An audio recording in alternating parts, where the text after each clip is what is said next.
Y bueno, ahora vamos a empezar con la primera charla de la noche, que es Andrea Paula Lima, que nos acompañó en la vez pasada. La Andrea es químico farmacéutico, es brasilera, está en Chile por amor y trabaja en la Facultad de Odontología de la Chile y en el BNI. Así que un aplauso. Gracias, Magda. ¿Está aprendido eso? ¿Está aprendido? ¿Aló? ¿Aló? ¿Aló? ¿Me escuchan? Gracias, Magda. Para adelante, para atrás y frente. Gracias. Bueno, buenas noches a todos. Yo soy Andrea Paula Lima. Hice mi doctorado en Río de Janeiro en la Universidad Federal de Río y luego hice mi postdoc acá en la Universidad de Chile, en la Facultad de Medicina. Y ahora soy investigadora de esa misma universidad y del Instituto de Neurociencias Biomédicas, también perteneciente a la Universidad de Chile, aquí en Santiago de Chile. Un gran cambio. Y voy a hablar hoy día para ustedes de mi investigación que ha sido sobre el cerebro los últimos años, ¿ya? Y el cerebro humano, aquí está presente, tal cual, con sus giros, sulcos, contiene, aquí ustedes están viendo en rojo neuronas y en verde células de la glía. Ya ese cerebro humano se estima que contiene aproximadamente 100 billones de neuronas y con 100.000 kilómetros de conexiones entre ellas. Y cada neurona recibe y forma en promedio entre 1.000 a 10.000 conexiones sinápticas entre ellas. Y eso significa que hay entre 10 a 14 elevado a 14 o 10 elevado a 15 conexiones sinápticas, esos contactos formados en nuestro cerebro. Y eso significa que tenemos más conexiones sinápticas en nuestro cerebro que estrellas en nuestra Vía Láctea. Este personaje, Santiago Ramón y Cajal, él fue uno de los primeros que en ciencia pudo describir a la neurona tal como la conocemos ahora. Si ustedes ven, eso es un dibujo de él, hecho con su microscopio muy precario en ese entonces, en que él pudo describir a la neurona como un elemento fundamental individual, que aquí se ve presente, pero que además las neuronas no son aisladas, sino que forman redes, ¿sí? Eso divergía de la idea de Golgi, que es el que inventó esa tensión que le permitió ver este tipo de imágenes reales en el microscopio, ¿cierto? Y permitió además plantear que las neuronas se comunican entre sí a través de contactos. Esos contactos se llaman sinapsis, ¿cierto? Y esas sinapsis nada más son que esos lugares de conexión de una neurona con la otra, a donde se liberan los neurotransmisores. Entonces, por ejemplo, la adrenalina que nosotros conocemos se libera de esta manera en una sinapsis, ¿cierto? Y aquí está un esquema de una neurona. Y esas conexiones justamente que se forman a lo largo de la vida, en la medida que nosotros nos desarrollamos y que vivimos nuestras experiencias, son las que nos permiten tener percepciones a partir de los 5 sentidos del mundo. Entonces, por ejemplo, cuando aquí vemos una copa o 2 rostros, o aquí vemos una señorita o una señora, eso depende de las conexiones que están formadas en nuestro cerebro, ¿ya? Pero más importante que eso, esas conexiones son plásticas. Nosotros las formamos y ellas se pierden a lo largo de la vida. Y justamente esos cambios, tanto en la distribución como en el número de sinapsis en el cerebro, y cuanto más pensamos, más ejercitamos nuestro cerebro, más las tenemos, es donde residiría la memoria, ¿ya? Y cuando hablamos de memoria, que es la retención o almacenaje de información en el cerebro, el personaje que nos viene en la cabeza es esta, que es muy marcante. Dice aquí Dore: creo que yo te voy a recordar, le dice a Marlene. Y Marlene le responde: me olvidarás tan rápido como mi corazón lata una vez. En cambio, a mí me va a ser muy difícil olvidarte. Ella tenía pérdida de memoria reciente, si se acuerdan, ¿cierto? Ella se acordaba de algunas cosas en el pasado, pero no podía retener nuevas memorias, ¿cierto? Que es el mismo caso de Henry Molaison, este paciente que sufría de una epilepsia invalidante, ¿ya? y se sabía que tenía los focos epilépticos en una región del cerebro que se llama hipocampo. Entonces este doctor, que era un neurocirujano, William Scott Willig, lo que se propuso hacer fue sacar los hipocampos, que eran los focos de esas descargas neuronales que le producían las epilepsias invalidantes, y justamente lo logró que no tuviera más convulsiones, solo que no podía más recordarse de nada nuevo. Sí se recordaba del pasado, pero no se recordaba de nada nuevo. Entonces, él fue conocido como el hombre que vivía en el pasado. Entonces, él habló a través de su historia para nosotros de la función del hipocampo, que es esto que está aquí, disecado de un cerebro humano, ya que se parece mucho a un caballito del mar, por eso se llama hipocampo. Esa es la imagen microscópica de cada célula hipocampal diferente, marcada con un color. Eso se puede hacer, nosotros podemos hacer en el microscopio. Y eso es una imagen más artística, porque además las neuronas te dan para mucho en el campo artístico. ¿Y qué hace el hipocampo, por lo tanto? Es el que es responsable por la formación de nuevas memorias, ¿ya? Tiene que pasar por ahí la información de las memorias. Si no hay hipocampo, no hay nuevas memorias. Sin embargo, él se acordaba del pasado, al igual que Dory, ¿cierto?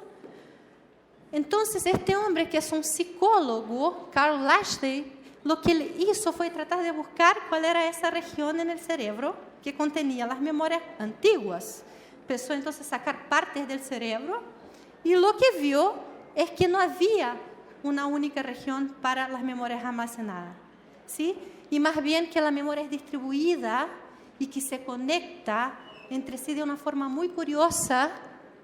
Nos recordamos, como dice Silvio Rodríguez, y como está aquí bien representado en ese cuadro de Leda Catunda de 1988, que se llama Memorias, en que uno se recuerda de los giros del cerebro, y aquí como recuerdos de varias situaciones de su vida que a la vez son interconectados entre sí.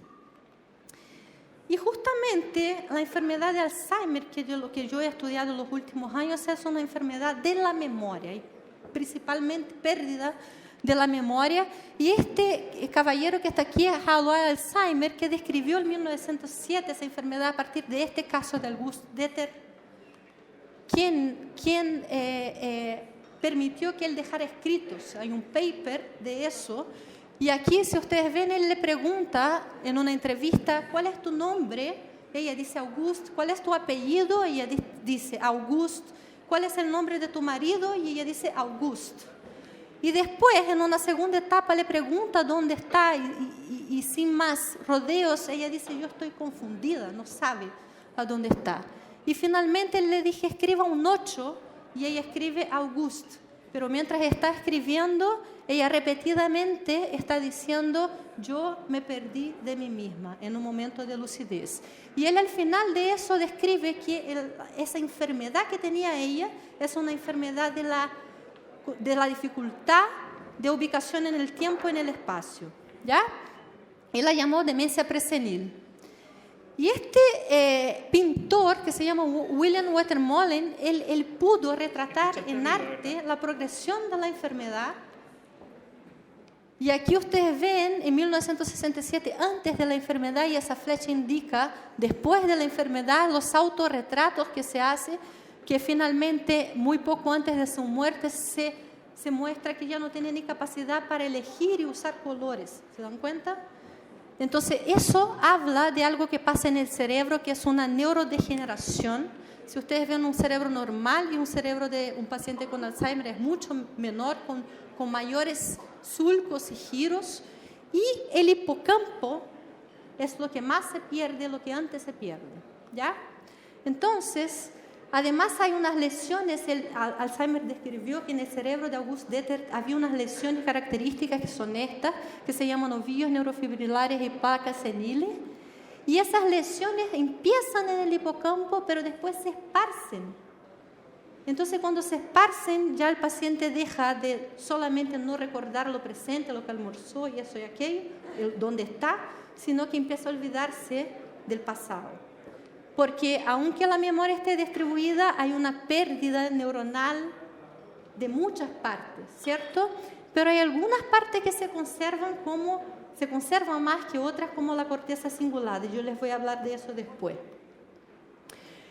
¿Y qué nosotros hemos descubierto en esos últimos años? Es que hay un péptido que está presente en esas placas de acá que fueron descritos. ¿Qué hay aquí? Fuimos a ver, es un pedacito de proteína que se agrega, se une a las neuronas y afecta los contactos sinápticos. Entonces se pierden esos contactos sinápticos, ¿cierto? Y nosotros hemos descrito que no puedo decir uno a uno los resultados, pero en general que los HAVOS alteran las señales electroquímicas en las neuronas e impiden su funcionamiento.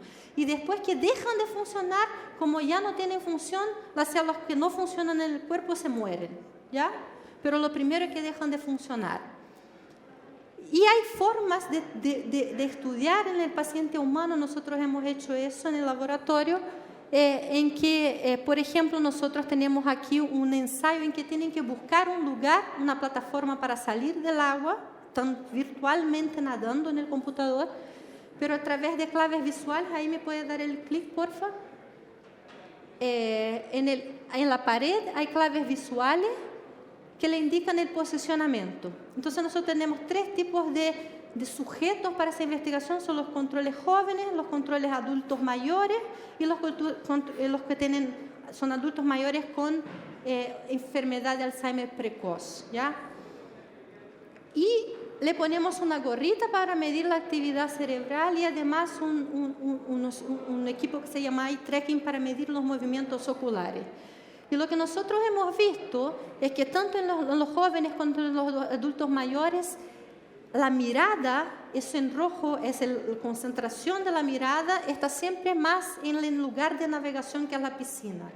Mientras que el paciente siempre tiene la mirada puesta en las claves visuales, mostrando que no puede decodificar la información. Y además, si tú miras en el control, hay un aumento de la actividad en esa corteza que es la visual, que con el pasar del tiempo durante la tarea se esparce hacia la corteza frontal, y en el paciente tú no tienes ni actividad tan alta en el principio y mucho menos se esparce hacia la corteza. Entonces hay un problema electroquímico de progresión de la información. Y eso deflagra signos que son importantes. ¿Qué tengo que estar atento? Es siempre lo que me preguntan. Pérdida de memoria que afecta la capacidad laboral, dificultad para llevar a cabo las tareas familiares, problemas de lenguaje, desorientación de tiempo y lugar, juicio pobre o disminuido, problemas con el pensamiento abstracto, cosas colocadas en lugares erróneos, cambios de humor o comportamiento, cambios de personalidad y pérdida de iniciativa. Es importante decir que hasta hoy, después de tantos años de estudio, lo que hemos avanzado en el conocimiento, no tenemos un tratamiento que cure la enfermedad. Las drogas que actualmente existen solo retrasan la progresión de la enfermedad, lo mantiene el paciente bien por un periodo más largo. Pero se ha estudiado también algunas formas no farmacológicas de intervención que también dan resultados importantes. Todo lo que aumente las capacidades cognitivas y que te aumente el número de sinapsis al haber de perderlas, si tú tienes más reservas tienes para perder, ¿me entiendes? Entonces eso te mantiene mejor. Siempre tener la actividad cerebral y buena alimentación, antioxidantes, eso se sabe que es positivo. Ahora hay videogames especializados que te permiten ejercitar ciertas capacidades cognitivas relacionadas, por ejemplo, con la navegación espacial. Y una cosa que parece que es menor, pero no lo es, ha sido la relación de la enfermedad, de la mejoría con la música. Hay un programa reportaje que ganó año pasado el mejor reportaje, que fue Música para Recordar, que justamente habla de eso. Porque yo les dije, ¿se acuerdan la corteza cingulada? Esa es la región que se prende cuando nosotros tenemos música, escuchamos músicas y músicas que tienen sentido emocional para nosotros, ¿cierto? Entonces se sabe además que no solo es el ejercicio físico relacionado a la danza, ¿sí?, sino que la coordinación motora y la empatía con otros, además de que esa región no se pierde, particularmente en Alzheimer, son algo que ha mejorado el declive cognitivo que tienen los pacientes con Alzheimer. Entonces, el mensaje es, invierte, tiene que ser música que están en tu vida para ayudarte a recordar en el futuro. Entonces el mensaje es invierte en tu playlist favorito porque te va a ayudar, te puede ayudar en un futuro. Muchas gracias a todos por su atención. Es el grupo de estudio involucrado, son muchas personas. Gracias.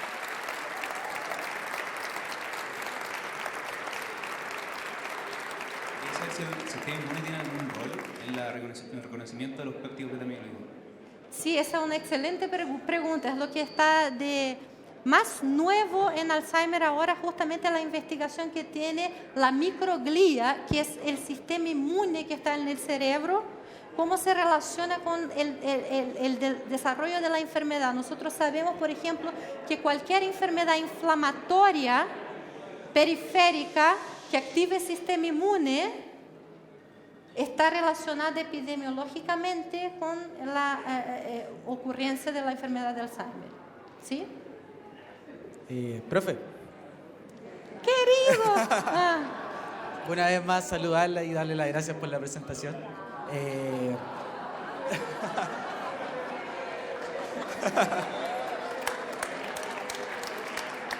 Una pregunta bien específica. Cuando uno empieza La que combinamos, la que acordamos. No, aquí no hay palo blanco, sí. No, cuando ustedes empiezan a evaluar lo que es lo que preguntó aquí el amigo, como la primera pregunta, con respecto a la muerte celular, Ajá. ¿se evidencia primero una muerte de las glías o una muerte de la neurona propiamente tal? No, primero las neuronas. Siempre son las más sensibles. Y las neuronas, hay células en el cuerpo que uno pierde y las puede recuperar, como las de la piel, por ejemplo. Pero las neuronas, una vez que se pierde, por eso que cuidado. No. Siga nomás. Hola. Hola. Quería consultarte en el caso de las personas políglotas que hablan muchos idiomas, si es que tuvieran indicios de sufrir Alzheimer. Esta información, como tú dices, que hay memoria más reciente que se pierde o hay memoria del pasado que perdura, ¿es más factible que pierdan la capacidad de hablar otros idiomas? Y la segunda, el hecho de que estudien otros idiomas, ¿es posible, así como tú mostraste sudoku, puzzle, cosas que te activen las conexiones neuronales, ¿es posible que estudiar otros idiomas sea otra forma de mantener el cerebro activo?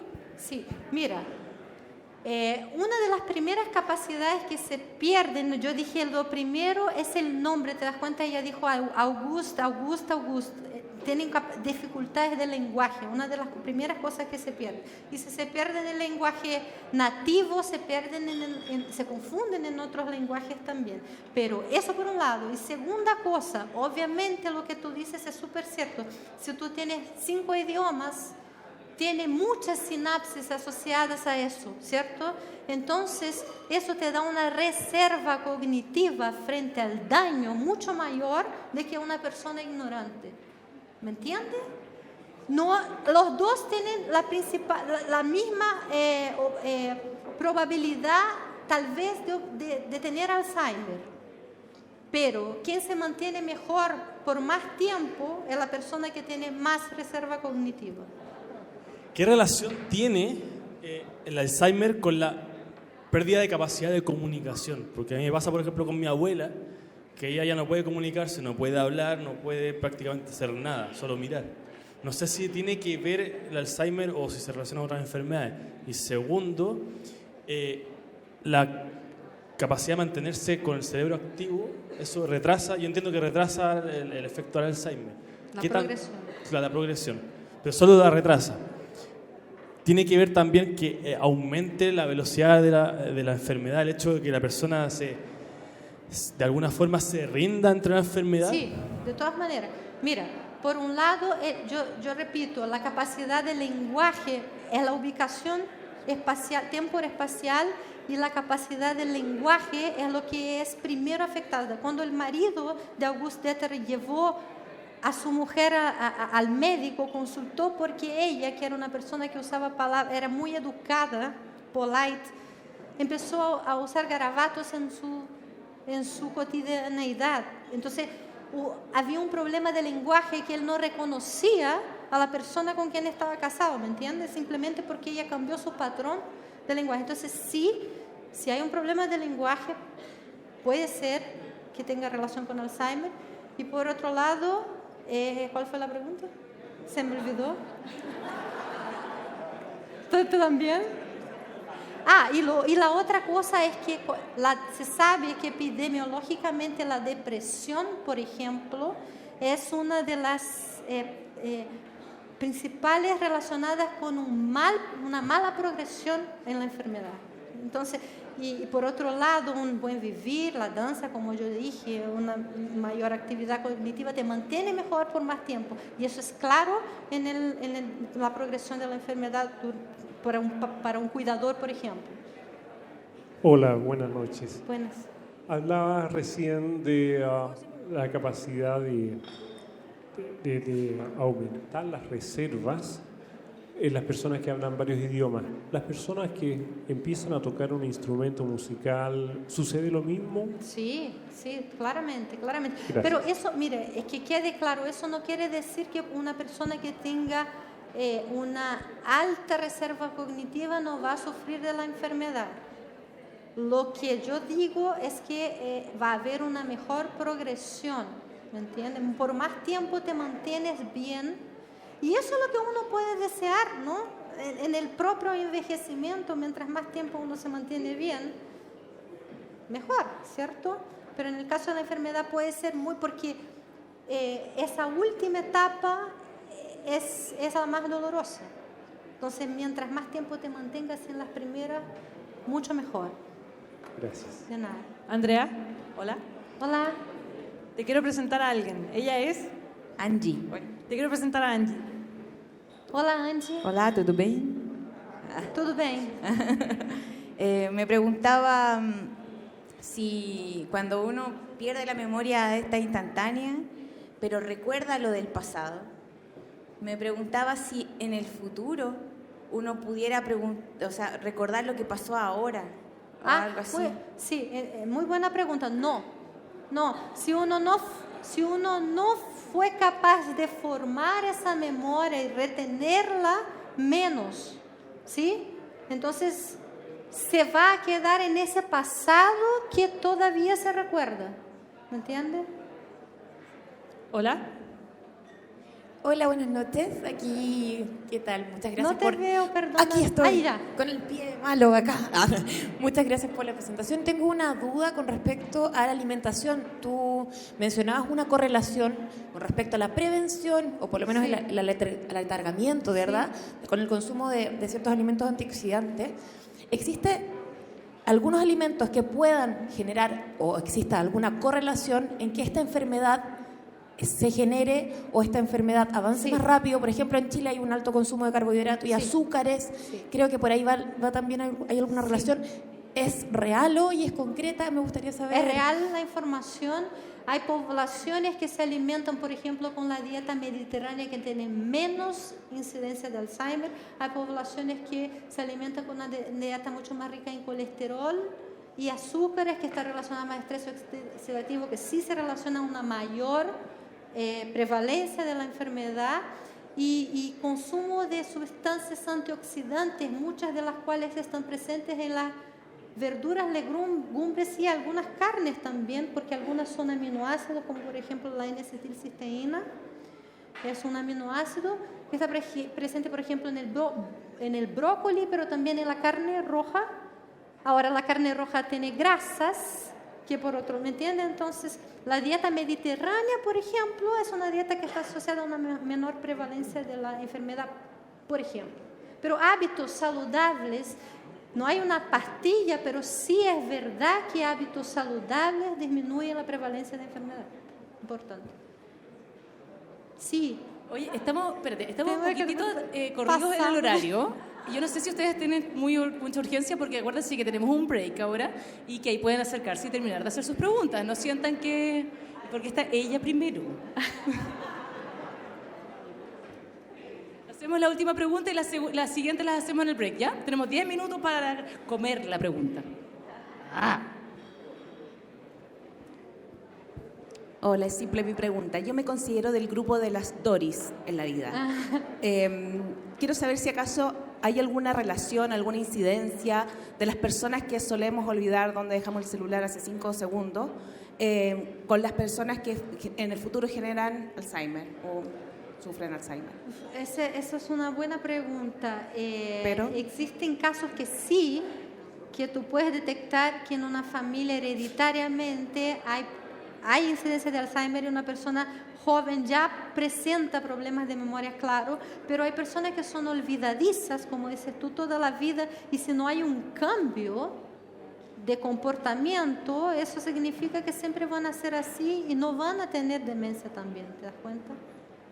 Pero no hay una relación incidental que se haya de relación, digamos, entre... Cuando tú tienes Alzheimer familiar, que el Alzheimer hereditario, se sabe que las personas desde mucho más tempranamente tienen problemas de memoria. Gracias. De nada. Entonces, hagamos un break de 10 minutos y un aplauso gigante, por favor.